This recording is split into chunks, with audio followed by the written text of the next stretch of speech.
Bienvenue au 4e épisode du Monde de la course avec aujourd'hui Charles Philibert Thibouteau. Malheureusement, l'audio ne marche pas pendant les premières minutes et 33 secondes parce que dans le fond, on était un peu pressé parce qu'on n'avait pas beaucoup de temps pour faire cette entrevue. Malheureusement, j'ai pas eu le temps de vérifier si l'audio fonctionnait juste avant. Et c'est pendant l'entrevue à 1h33 qu'enfin vous verrez que je vais cliquer pour assurer que le bon microphone est activé. J'ai dit que non, mais bon. Je vais vous résumer ce qui est dit. En gros, je remercie Charles de bien avoir accepté l'invitation à mon show. Dans le fond, la journée d'avant, le mardi, il m'avait envoyé un message. Il me disait « Est-ce que tu serais intéressé de faire un 8 kg tempo à l'heure demi-marathon ?» J'ai demandé à mon coach et mon coach a dit « Oui, tu peux faire ça au lieu de ton entraînement. » Donc, on s'est rencontrés ce matin-là à 8h30. On a fait le 8 kg tempo dans la slush. C'était pas les super vitesses, mais bon, on l'a fait. Et là, on était de retour chez moi après une petite douche pour lui. Et dans le fond, j'ai posé la question que je pose à tous mes invités en premier lieu. Je lui ai demandé comment est-ce qu'il avait été initié à la course, c'est quoi qui l'avait amené. Et dans le fond, il a expliqué qu'au début, il faisait plusieurs sports quand il était jeune. Il était assez bon, mais à un moment donné, il a fallu qu'il commence un peu à se décider. Et il a vu que la course serait ça. Et donc, je vous laisse maintenant l'écouter. Vincent Fortier du séminaire de Père-Maris m'a tordu le bras maintes fois pour que je fasse l'athlétisme puis le cross-country au secondaire jusqu'à temps que, en secondaire 5, je me dise c'est peut-être le sport que j'ai le plus de chances de me rendre loin dans la vie. T'sais. Fait que c'est pour ça que j'ai continué avec l'athlétisme. Rendu en secondaire 5, c'est là que plus sérieusement j'ai continué. OK. Puis là, ta progression, fait que tu disais que tu étais quand même bon dans les sports, un peu tous les sports, mais là, c'est vraiment l'athlétisme, c'est là que tu as vu que tu excellais là-dedans. Ouais, tu sais, au secondaire, je faisais beaucoup de soccer, de basket, puis de ski alpin. Rendu à la fin de mon secondaire, le soccer puis le basket avait pris le bord. Je faisais du ski alpin, mais tu sais, moi, j'étais pas un malade. Là. Moi, mes amis avec qui je faisais du ski, c'est des gars qui... à moitié, ils sont frostés, puis ils fument, puis ils boivent, puis après ça, ils vont se tirer dans des jumps, des rails. Moi, j'aimais ça faire des jumps et des rails pour tenir avec eux autres, mais j'avais pas nécessairement ce style de vie-là. Ouais. Puis là, de l'autre côté, il y avait la course où j'étais bon, puis j'étais probablement j'étais vraiment plus athlétique. Mais mes capacités athlétiques étaient vraiment meilleures pour la course que, mettons, pour le ski alpin. Fait que, là, c'est comme là que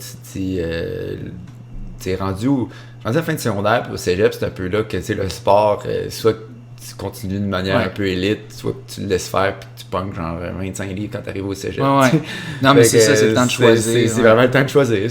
C'est comme la croisée des chemins, puis c'est là que j'ai choisi la course. Là. Ouais, c'est ça. Tu sens c'est un peu similaire pour moi, sauf que moi, j'étais pas bon au sport. Moi, c'est juste à un moment donné, j'ai fait la course, puis là, j'ai trouvé, je suis bon à quelque chose. Toi, c'est juste c'était ça que t'excellais. Fait que là, c'est souvent comme ça, j'ai l'impression, c'est que ça te permet d'apprécier un peu quand tu sens que t'es bon à quelque chose, c'est ça qui fait que t'as un plaisir.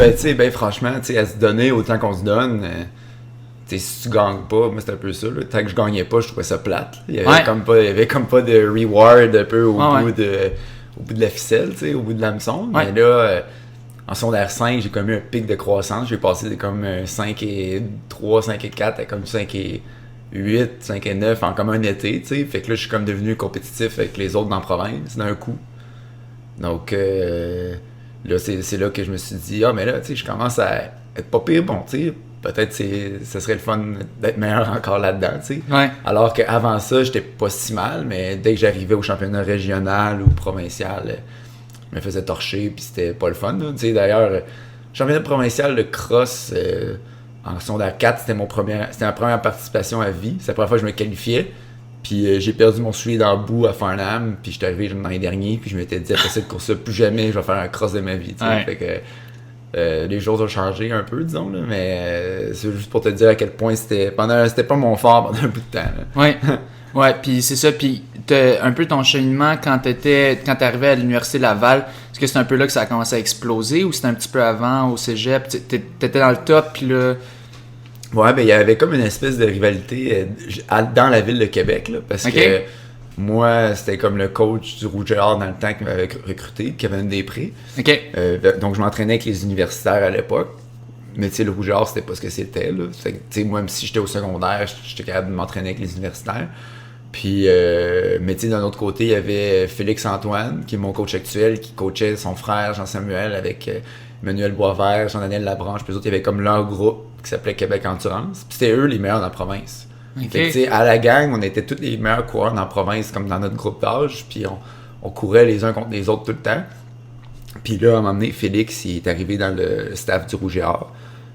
Puis c'est là que je me suis dit, tu sais, si je veux devenir un des meilleurs de la province, il faut que je m'entraîne avec les meilleurs de la province. Fait que j'ai changé de coach, je me suis entraîné avec Félix, puis Jean-Sam, Manu, JD, c'est passé des rivaux, puis c'est devenu mes alliés, tu sais. Puis c'est un peu comme ça que, de fil en aiguille, tu sais, on est comme passé d'un bon groupe provincial, puis à un moment donné, on a fait notre place tranquillement pas vite au championnat canadien de cross, au championnat canadien de piste, tu sais, universitaire, tu sais, puis des gars comme... Anthony Larouche, Maxime Lapierre, c'est des talents qui se sont développés à travers ce groupe-là. Puis c'est comme ça a été ça un peu l'inception du groupe du Rouge et Or, là, de ce que c'est aujourd'hui. Là. T'as juste eu comme. Parce que c'est étrange, parce que c'est ça, comme tu disais, dans le temps, là, aujourd'hui on pense le Rouge et Or, on pense que c'est les meilleurs au Québec là, en cross. Puis on pense pas à ailleurs. Mais dans ce temps-là, c'est ça, il y a eu un temps que c'était un peu. C'était pas tant fort, puis là il y a comme eu une concentration de talent, puis là ça a comme c'est ça qui a fait exploser un peu. Ouais, ben tu sais, il y a comme eu un creux, je dirais là, comme pendant quelques temps à la fin des années 2000 en athlétisme au Québec, tu sais, Sherbrooke, faut donner à César ce qui revient à César là, tu sais, Sherbrooke ont été extrêmement forts dans le début des années 2000, ils ont gagné les champions canadiens sur piste, là, tu sais, le Rouge et Or n'a pas encore fait ça, là, en date d'aujourd'hui. Wow. Tu sais, il y avait vraiment un groupe exceptionnel sur la scène canadienne universitaire. Mais tu sais, comme à la fin des années 2000, il n'y a plus grand-chose qui se passait. Puis tu sais, mettons, quelqu'un qui courait 3,55 sur 1500 au Québec, c'était comme la fin du monde, tu sais. Puis là, on m'a amené nous autres. Aujourd'hui, c'est standard. C'est ça, nous autres, là, on a amené un été, on est passé, tu sais, comme un été quand on était junior, Jean-Sam, puis moi, on a fait 3,52. Puis là, l'été suivant, on a fait 3,45. Fait que là, on était comme, ben là, c'est pas vrai que c'est fort, finalement. Tu sais, puis là, finalement, comme de fait, on commence à se comparer avec les gens qui sont aux États-Unis. Puis on se rend compte que 3,45, c'est pas si fort non plus aux États-Unis. Fait que c'est comme ça qu'un peu qu'on s'est poussé les uns les autres dans le groupe à relever un peu le niveau à Québec, mais comme un peu en conséquent aussi au Québec. Là. Tu sais, c'est comme... il y a du monde à Montréal qui trouvait ça intéressant ce qu'on faisait, qui sont venus joindre à nous. Puis, ça fait que d'autres clubs aussi à Montréal qui sont devenus bons, puis du monde à Sherbrooke qui ont steppé up aussi. Tu sais, ça a comme été une deuxième vague un peu depuis. Là. Fait que c'est vraiment comme ça. C'est un peu mon départ en course à pied. C'est comme ça coïncide un peu avec ce début de vague-là qu'on a vu dans les dernières années en course à pied, que là, il y a des records québécois qui commencent à tomber sur plusieurs distances, que ce soit les miens ou Jean-Simon Desgagnés qui a battu là, au 3000 steeple junior, puis là, il va s'attaquer au record senior bientôt, puis là, il y a une couple de gars qui ont le sub 30 minutes sur 10 kilos dans la mire, on retrouve un bon niveau de performance que ça fait longtemps qu'il n'y avait pas eu au Québec, je pense. Oui, c'est ça, puis on voit, on dirait... Il y a un peu une exode, un peu de la majorité, beaucoup de bons coureurs de Montréal, ils s'en vont, on voit qu'ils s'en vont à l'Université Laval, puis parce que c'est un bon groupe, puis chacun se pousse, on dirait, puis tout le monde prend ça vraiment à 100% au sérieux. C'est ça l'impression que j'ai vu de l'extérieur. Je sais pas, mais j'ai l'impression que c'est quand même très sérieux. Moi, je compare à mon expérience. C'est quand même sérieux, mais comme, tu sais, j'ai l'impression que c'était moins... tu sais, on était super bons amis, tu sais, à McGill, tout ça. Mais comme quand j'arrivais à Québec, là, j'étais comme, OK, vous faites tout ensemble, tu sais. Ouais, ben tu sais, là c'est un peu moins comme ça, parce que tu sais, je suis rendu un vieux de la vieille, là. J'ai 28 ans, je m'entraîne plus tant avec les universitaires, puis je fais un peu mes affaires, parce que je suis en camp, ou c'est pour différentes raisons. Mais, tu sais, dans le temps que j'étais universitaire, c'est ça, là, tu sais, le lundi, mercredi, vendredi, on s'accotait sur la track 3 fois par semaine, puis les mardis matin à 6h30, on faisait de muscu tout le monde ensemble. Fait que c'est comme un peu vivre avec les autres, puis de jour à jour partager un peu les douleurs qu'amène la course à pied, là, puis le sport. Puis tu sais, c'est ça qui arrive. Puis, à plus petite échelle, ça a fait ça dans notre club, mais tu sais, si on regarde le meilleur groupe de demi-fond au monde, là, qui serait le Bowerman Track Club, le groupe professionnel Nike qui s'entraîne à Portland, là, tu sais, dans ce groupe-là, il y a 10 gars qui font 13 flats au 5000. Tu sais, puis tous les gars, ils ont tous les mêmes workouts. Fait que, tu sais, ils vont sur la track, là, puis les gars, vous faites 6 fois 1 kilo en 2,30. Mais si c'est pas ta journée, tu prendras pas un lead une fois. Mais tu sais, tu viens quand même de faire 6 fois 1 kilo avec 2,30 de moyenne, tu sais. Fait que nous autres, à l'Université Laval, c'était un peu ça. On avait des gros workouts, puis si je me sentais pas bien une journée, ben Jean-Sam allait m'aider. Sinon, il y a des gars plus de 800, tu sais, qui étaient vite. Ben eux autres, ils venaient nous tirer un peu pour, mettons, le travail de speed, tu sais, puis des choses comme ça. Fait on se complémentait, puis ça faisait en sorte que c'est plus facile que s'entraîner tout seul puis essayer de repousser ses limites tout seul. C'est quand il y a du monde autour de toi qui confirme que ce que tu fais, t'es dans la bonne direction, puis quand tu repousses tes limites, ben il y en a d'autres qui repoussent leurs limites. C'est comme c'est le chat et la souris, puis c'est une boule qui est difficile à arrêter. Là. Puis c'est inexplicable, tu sais, comme moi, tu sais, je le sens souvent, je dois faire des entraînements tout seul parce que souvent il y a pas personne à ma vitesse, puis tu sais, c'est facile de ralentir, puis on jasait de ça justement, puis tu sais, là aujourd'hui, quand on faisait notre entraînement, là tu sais, des fois j'ai envie de ralentir, mais là, là je vois que t'es à côté, tu dépasses, là je suis comme non, là c'est moi. Puis c'est difficile à expliquer pourquoi, mais j'ai l'impression, c'est peut-être vu qu'on, tu sais, en tant que coureur, on est très compétitif, puis ça va chercher, tu sais, je peux me sentir tellement plus relax si j'ai quelqu'un à côté de moi, même si je vais vraiment plus vite, que si... Ouais, ben tu sais, c'est comme l'effet de compétition, là, tu sais, je veux dire, moi j'ai couru 3,34 2 fois dans ma vie, mais c'est parce que j'étais à Monaco, puis je crois qu'on est meilleur au monde, ça prend ça. Je peux pas aller au PEPS puis courir 3,34 tout seul, tu sais, c'est juste, je sais pas comment un jour on va faire pour l'expliquer scientifiquement, là, parce que moi les gens me demandent, mais là, t'as fait 3,34 à Monaco, pourquoi tu le fais pas chez vous? J'aimerais ça pour avoir des expériences scientifiques pour les backer, mais il y en a pas, là, c'est juste que quand t'as du monde, c'est... Tu rentres dans une autre zone.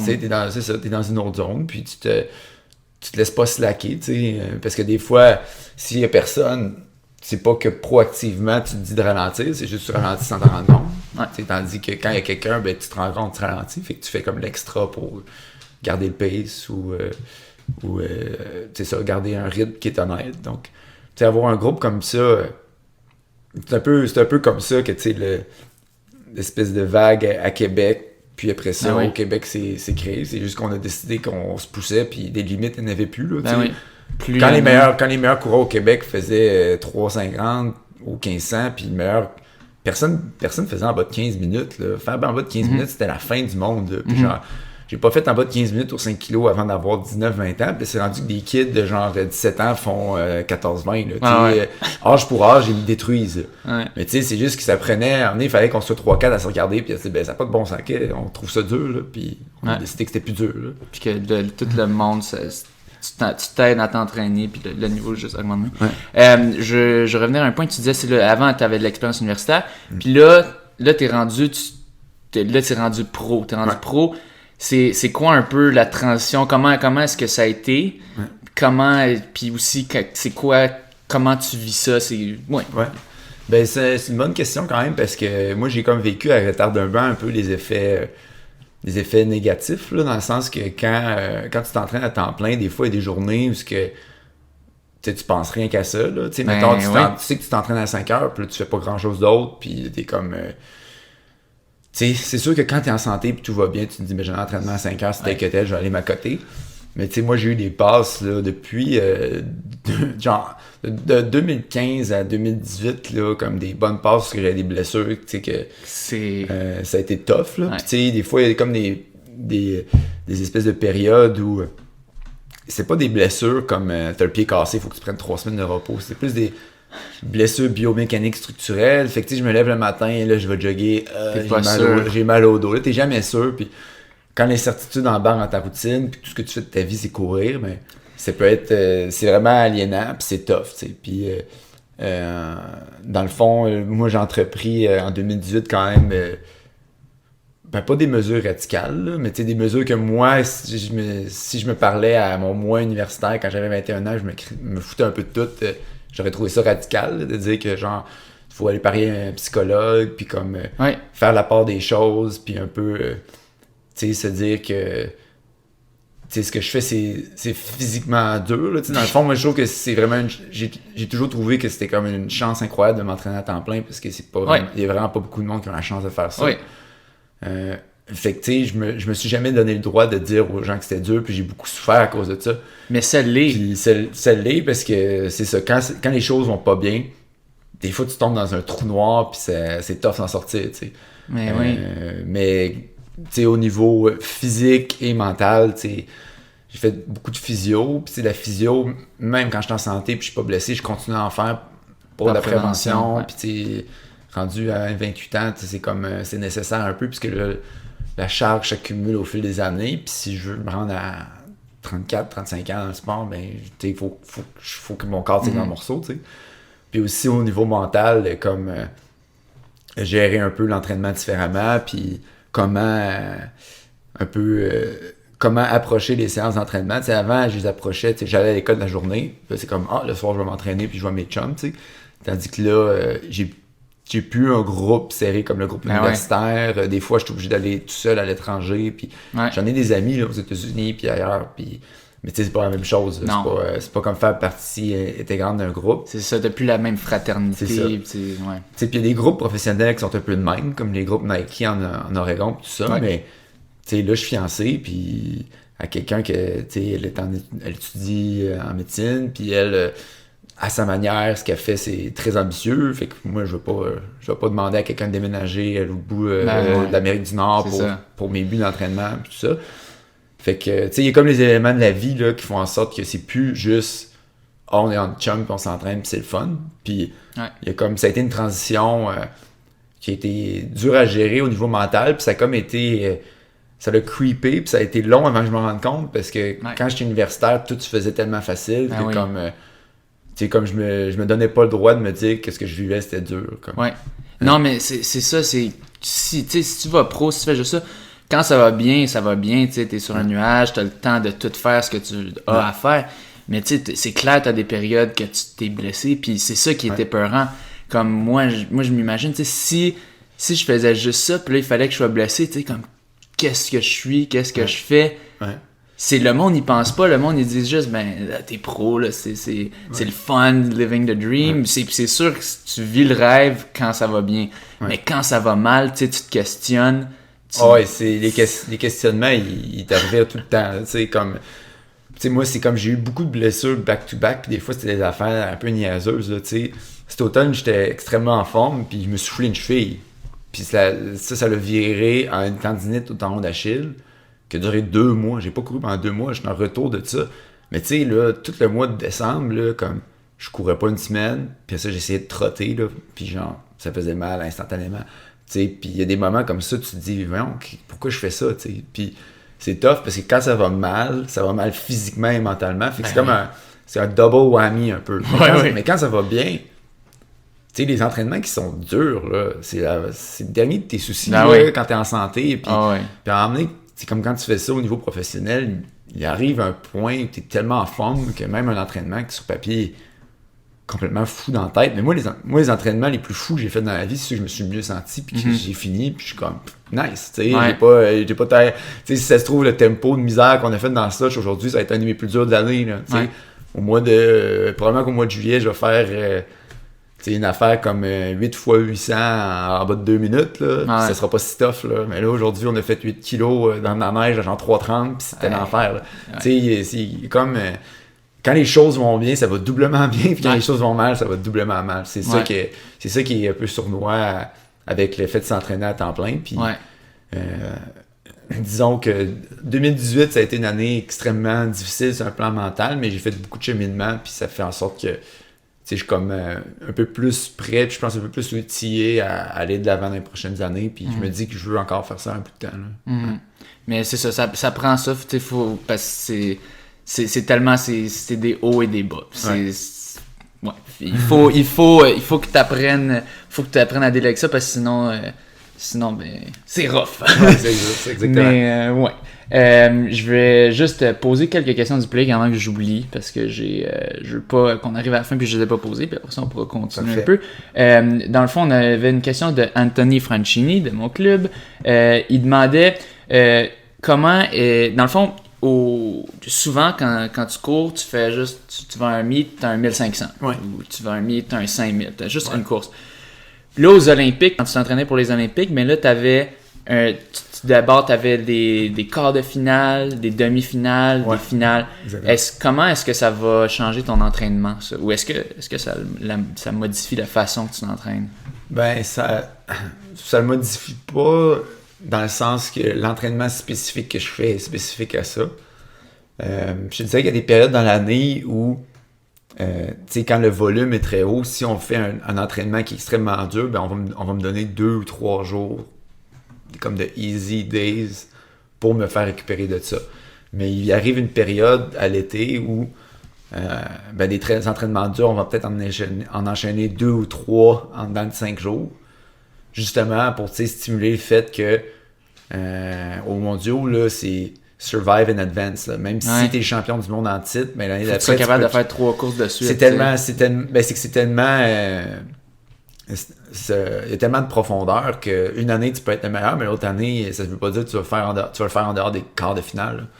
Fait que c'est comme 3 efforts presque maximales en dedans de 3 jours. Fait que, un par jour. Ouais, c'est ça. Wow. En fait, les mondiaux puis les Olympiques que j'ai faites, c'était 2 journées back-to-back. Après ça, il y avait une journée off, et après ça, il y avait la finale. Mais tu sais, moi, je me suis pas rendu en finale. Mais il faut que tu sois prêt à arriver puis courir le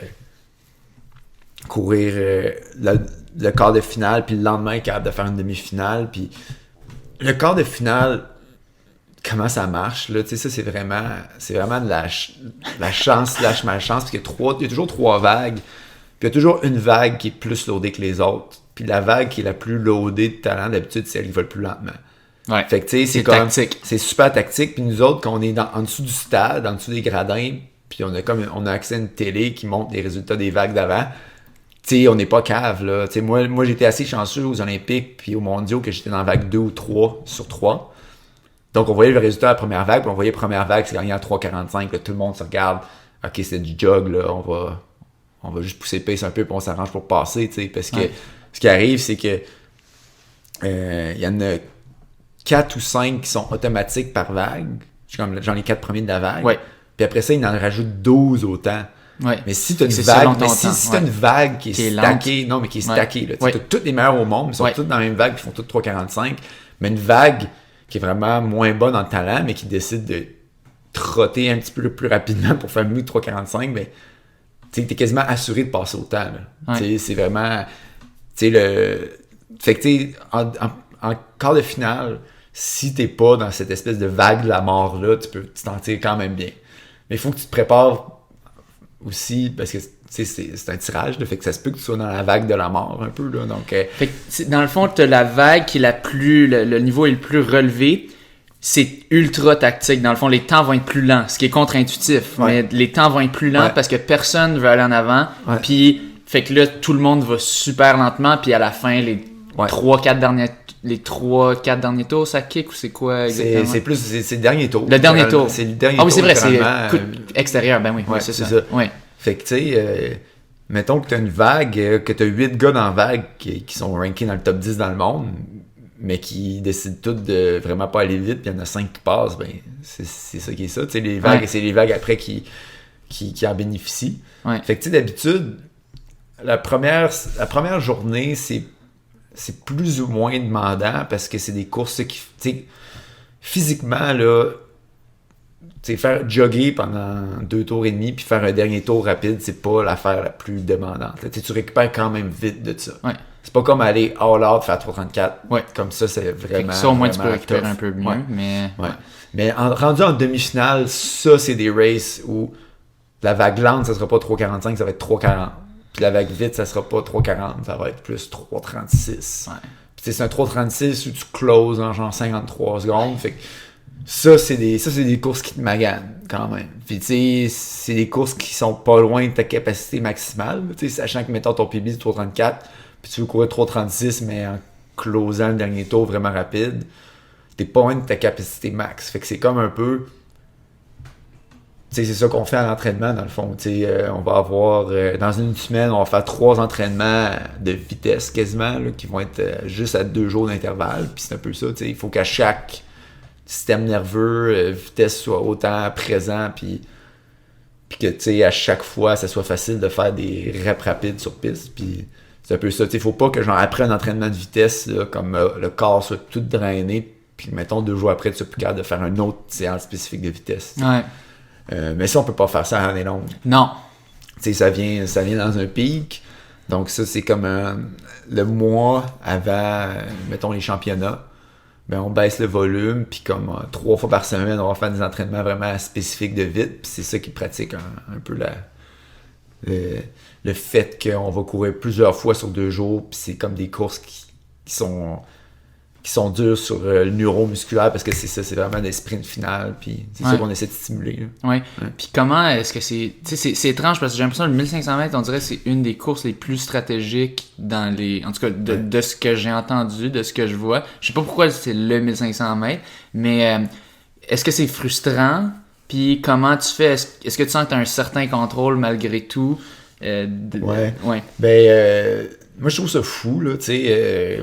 moi, je suis biaisé, là, parce que c'est ma distance, là, mais c'est la seule distance en athlétisme qu'à 100 mètres de la fin, t'as 12 gars qui peuvent encore être dans le game. Là. Ouais. Puis tu sais, des fois, il y a comme des fans d'athlétisme un peu là, qui disent « Ah, les gars, ils ont jogué, ils ont couru 3,40. » Mais regardez une course qui se gagne en 3,40, c'est bien plus impressionnant qu'une course qui se gagne en 3,30, parce qu'en 3,30, tu vas avoir 2 gars en avant qui vont se challenger. Puis là, après ça, c'est comme des trous, puis le monde court pour la 3e, 4e position. Non, là, tu sais pas. Une course qui est à 3,40, t'as 12 gars là, dans un pack qui fait 3 corridors de large, là, puis ça joue du coup dans Christie. Là, comme... Tu sais, le 3,40...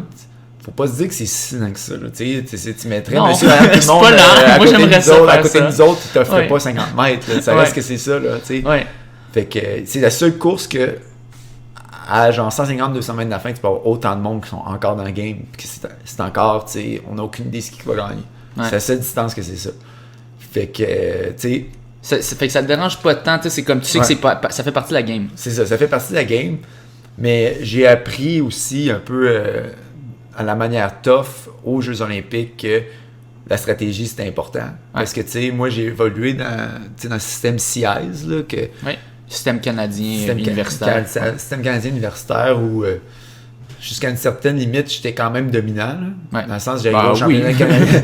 J'arrivais au championnat canadien, puis tu sais, j'étais dans le pack, puis en si ça me tentait de sortir du pack, je donnais un coup de coude au gars à côté, puis je m'en allais, puis c'était ça. Fait que tu sais, moi j'ai jamais vu d'inconvénient à courir sur l'extérieur, parce que je savais que sur l'extérieur j'allais être en mesure de toujours doubler tout le monde, puis de faire ma place, puis aller chercher une position préférentielle à l'avant. Mais après ça, quand je suis arrivé au jeu, tu sais, à la demi-finale, j'ai couru 3,40 pour mes 9, puis j'étais à 0,5 secondes de me rendre en finale. Fait que tu sais, j'étais arrivé 9e dans ma vague, le 6e dans ma vague, il se rendait en finale, puis il était à 0,5 secondes de moi. Puis là, dans le fond, moi, j'ai regardé la course par après. J'ai couru 53 secondes flat pour mon dernier tour. Mon dernier tour était au complet dans le 2e corridor. Puis là, mettons, je regarde, il y avait Centro, qui est devenu le champion olympique. Lui, il était dans le corridor 1, puis il était en première position. Fait qu'il était comme, mettons, il y avait déjà 5-6 mètres sur moi. Puis lui, son dernier tour, il a fait 52 secondes. Puis tu sais, 52 secondes dans le corridor 1, c'est tout comme un 53 secondes dans le corridor 2, parce que dans le corridor 2, moi, j'ai fait 7 mètres de plus. Puis on va roughly à 6-7 mètres secondes. Fait que tu sais, moi, j'ai fait le même dernier tour que Centro. Mais lui, il était mieux placé. Mais lui, il a gagné la vague, puis moi, je suis arrivé 9e. Puis là, c'est comme là que je me suis comme rendu compte. Puis c'est le feeling que j'ai eu aussi, là, comme rendu dans le backstretch, je me suis mis large, j'ai fait bon, là, je vais shifter tout le monde. Puis là, j'ai comme fait, je peux pas shifter personne. Mais c'est dur de shifter du monde quand t'es rendu à cet équilibre-là. C'est ça. Universitaire, tu les shiftais dans le corridor 5, mais là... C'est exactement ça. Fait que là, c'est un peu dans le replay que j'ai fait avec mon coach après. On était comme, bon, mais finalement, courir à l'extérieur, c'est pas si avantageux, tu sais. C'est ultra stratégique. C'est ça. Puis tu sais, on peut faire un case study aussi en disant que courir en dedans, c'est pas mieux, parce que des fois, courir en dedans, ben, Le monde te pile ses pieds, puis tu peux te faire bloquer. Puis c'est quelqu'un qui ralentit devant toi, puis là, tu vas accélérer, puis là, c'est comme... Ben là... C'est ça. Puis aussi, perdre sa foulée, ou comme un peu se faire clipper, c'est quelque chose qui t'enlève du momentum. Puis à cette vitesse-là, tu peux pas te faire clipper 100 fois, puis espérer avoir un bon finish. Fait que, tu sais, il y a des bons côtés, puis des mauvais côtés à essayer de rester sur l'intérieur ou essayer d'aller à l'extérieur. Puis c'est comme... C'est quoi le balance? C'est quoi le balance? Puis aussi, il y a les circonstances qui font en sorte que quand la journée même, tu es dans le pack, tu penses prendre les bonnes décisions, mais tout passe en une fraction de seconde. Puis la course, après ça, c'est un bleu un peu. Là, comme, c'est vraiment c'est extrêmement instinctif. Moi, je pense mettons, si j'avais été dans la NCAA, où c'est beaucoup plus, dans le système américain universitaire, où c'est beaucoup plus compétitif, puis où il y a des courses stratégiques tout le temps. Tu serais plus habitué un peu. Ben, c'est comme l'instinct de stratégie se serait développé un peu plus. Ça, probablement que ça l'aurait aidé. Fait que ça a un méga impact quand même, la stratégie que tu utilises, surtout dans les courses de championnat. Ouais. Définitivement. C'est ça qu'on voit, je pense que je me souviens plus c'est quel championnat canadien, mais je pensais qu'il y avait une erreur au chrono. Je pense que ça s'était fini au-dessus de 4 ou quelque chose du genre. Moi, j'étais comme, ben voyons donc, qu'est-ce qui s'est passé? Ils sont bien poches, mais c'est que ça a été ultra stratégique, mais ça s'est quand même closé super vite. Mais tu sais, j'en revenais pas. J'étais comme, mais voyons, il y a une erreur de chronométrage. Ils ont fait un mile, qu'est-ce qui se passe? Mais c'était ça, c'était juste ultra stratégique. Je vais aller avec notre dernière question du public qui vient de Ludovic Martin. Quelle place occupe la musculation dans les programmes d'entraînement? Est-ce que tu fais de la muscu? Combien t'en fais? Oui, j'en fais. En fait, il y a une période où j'en ai pas fait en 2015, 2016, 2017 parce que j'avais une blessure au dos récurrente un peu. Puis si je faisais pas attention à ce que je faisais, elle revenait. Puis quand tu as une blessure de même qui est un peu sous-jacente, tu essaies d'éliminer les choses qui font un peu ça peut la ramener. Fait que pour moi, vu que c'est une blessure de dos, ben faire de la muscu, ben souvent ça me rendait pire. Fait que j'ai fait une grosse partie de ma carrière, puis c'est les meilleurs résultats à la vie, je les ai fait sans muscu. Toutefois, moi je suis vraiment pas d'avis que c'est la meilleure des choses. Il y a des... Si tu pouvais, t'en aurais fait. Oui, c'est ça, j'en aurais fait. Il y a des études scientifiques qui prouvent que la musculation aide sur le VO2 max, puis l'endurance, puis l'efficacité énergétique. Ouais. Puis même qu'on devrait continuer à en faire même en phase de pic. Il y a vraiment beaucoup de données qui sortent là-dessus. Ouais. Fait que moi, j'ai fait beaucoup de travail avec une physio. Là, l'état de mon dos s'est extrêmement amélioré. J'ai plus rien au dos présentement. Fait que c'est plus ça qui me limite au niveau de la muscu. C'est juste que là, dans le fond, au lieu d'avoir un plan qui était un peu, pas broche à foin, mais un plan qui était pas trop spécifique, on a décidé d'aller consulter des ressources solides. Puis là, on fait affaire avec un préparateur physique qui, lui, parle avec ma physio, puis il s'assure que les exercices que je fais en muscu, ils vont être bons pour la course à pied, mais aussi ils vont pas à l'encontre des exercices que je fais en physio. Ouais. Puis là, on a comme trouvé un peu un équilibre. Puis là, présentement, je fais de la muscu. J'en fais 2 fois par semaine. Puis c'est quand même... je suis dans la salle à peu près 1h30 à chaque fois. OK. Puis tu sais, c'est pas nécessairement pousser de la fonte. 3 heures semaine. Ouais. C'est pas pousser de la fonte nécessairement. Il y a beaucoup d'exercices qui sont par rapport à la mobilité de la cage thoracique, l'activation... des corps profonds, des fessiers. Puis aussi dans les jambes. C'est ça, tu sais, de l'automassage. Fait que c'est comme une grosse période qui est comme réchauffement, mobilité, étirement, comme échauffement puis activation. Ça, c'est un genre de 40 minutes. Puis après ça, j'ai un autre 40 minutes, là, c'est plus des exercices. Tu sais, là, je vais faire des fentes ou des squats avec un rack. Puis après ça, genre des exercices de corps, des exercices de jambes, des choses comme ça, là. Fait que vraiment qui font plus muscu. Fait que tu sais, moi ce que ça me dit, ça, c'est que ta capacité à avoir une bonne mobilité puis à recruter les bons muscles, c'est ça qui fait en sorte qu'une muscu est bonne ou pas. Puis tu sais, tu peux faire beaucoup de gains en faisant une muscu, mais si la muscu t'a fait mal, tu peux beaucoup perdre aussi. Fait que c'est comme un équilibre que comme si t'as pas un professionnel qui peut te suivre à faire ta muscu, t'es peut-être mieux de pas faire des exercices trop extrêmes. Ouais, d'aller plus vers le pas beaucoup que trop. C'est ça. Ouais. Fait que tu sais, là, nous autres, on a pris les ressources pour faire en sorte que je pouvais faire une muscu qui était intéressante. Puis là, on l'a intégré. Puis faut toujours trouver un moyen de se dire qu'on peut s'améliorer dans la vie. Puis moi, en 2015-2016, j'ai fait trop 34, pas de muscu. Moi, je me dis que le sky's the limit avec le muscu. On va peut-être être capable de débloquer d'autres choses. Donc, c'est une bonne partie de mon entraînement, mais c'est une partie intégrante aussi de la plupart tous les meilleurs au monde que j'ai côtoyés, là, que ce soit Mo Farah ou le monde du Barman Track Club ou tout ça, ils en font toute une solide. J'aurais voulu te poser beaucoup plus de questions, mais là, il va bientôt falloir qu'on conclue. Fait que juste avant, je vais te poser une dernière question. C'est dans le fond, c'est quoi tes courses qui s'en viennent? C'est quoi ton plan un peu? Là, malheureusement, je fais pas de course indoor parce que je me suis blessé. Là.